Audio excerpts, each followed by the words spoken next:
ಯಾಕಂದರೆ ಮಾಡ್ಲಿಂಗ್ ಮಾಡಿದ್ನಲ್ಲ ಅವಾಗ again there I wanted to get in to super modelling. ಒಂದು ಗ್ರಾಸಿಯಮ್ಮು ಗ್ಲಾಡ್ರ್ಯಾಕ್ಸ್ನೆಲ್ಲ ಹೋಗಿದ್ದೆ ಅಲ್ಲಿಗೆ. ಲಾಸ್ಟ್ ಫೈನಲ್ಲಿದ್ದೆ ಗ್ರಾಸಿಯಮ್ನಲ್ಲಿ ಸೌತ್ ಇಂಡಿಯಾ. ಸೊ ಅಲ್ಲೇನಾಯಿತು, ಕ್ಯಾಮ್ರಾ ಫೇಸ್ ಮಾಡೋದಕ್ಕೆ ನಮ್ಗೆ ಈಸಿ ಆಗೋಯ್ತು. Because you are on the stage, you are always on the stage as a model. Okay, ಆಮೇಲೆ ಆ್ಯಡ್ಸ್ ಬರ್ತಾ ಇದ್ರೆ you are facing the camera. That made it ತುಂಬ easy ಆಗೋಯ್ತು ನನಗೆ. ಇಲ್ಲಿಗೆ ನಾನು ಫಸ್ಟ್ ಫಿಲಮ್ ಮಾಡಿದಾಗ ಡೆಡ್ಲಿ 2ನಲ್ಲಿ ಒನ್ ಟೇಕ್ ಅಷ್ಟೇ.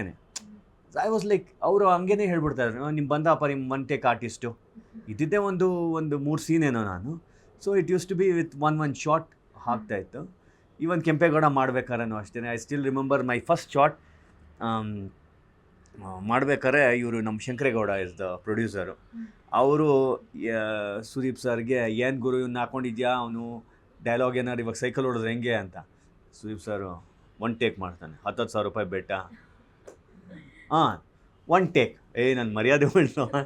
ಒನ್ ಟೇಕ್ ಆಯಿತು, ಅರ್ಥ ಆಯ್ತಾ, 1,000 ರೂಪಾಯಿ ಇಡು, ಹೇಳಿಲ್ವ ಅವನು ಒನ್ ಟೇಕ್ ತೊಗೊತಾನೆ ಅಂತ. So some people come in to your life to give that confidence. So Sudeep sir ಅವರು ನನಗೆ ಕೆಂಪೇಗೌಡ ಮೂಲಕ ತುಂಬ ಕಾನ್ಫಿಡೆನ್ಸ್ ಕೊಟ್ಟರು. ಫಿಲಮ್ ಮುಗಿದ್ಮೇಲೆ 2 people, one Sudeep sir, Arjun Janya sir, ಇಬ್ಬರೂ ಅಷ್ಟೇ. ಸುದೀಪ್ ಸರ್ ನನಗೆ ಮೆಸೇಜ್ ಮಾಡಿದ್ರು, I don't know where to edit you, you are brilliant in all the scenes ಅಂತ. Whether you are just standing, ಅಲ್ಲೂ ನಿನ್ನನ್ನು ಕಟ್ ಮಾಡೋಕ್ಕೆ ನನಗೆ ಇಷ್ಟ ಇಲ್ಲ ಅಂತ. ಅರ್ಜುನ್ ಜನ್ಯ ಸರ್ ಹೇಳಿದ್ರು, ನೀವು ಎಲ್ಲೆಲ್ಲಿ ಇದ್ದೀರಲ್ಲ ಅಲ್ಲಿ ನನಗೆ ರೆಕಾರ್ಡಿಂಗ್ ಕೊಡೋಕ್ಕೆ ಮಜಾ ಕೊಡ್ತಾ ಇದೆ ಅದು ಅಂತ. So these things motivate.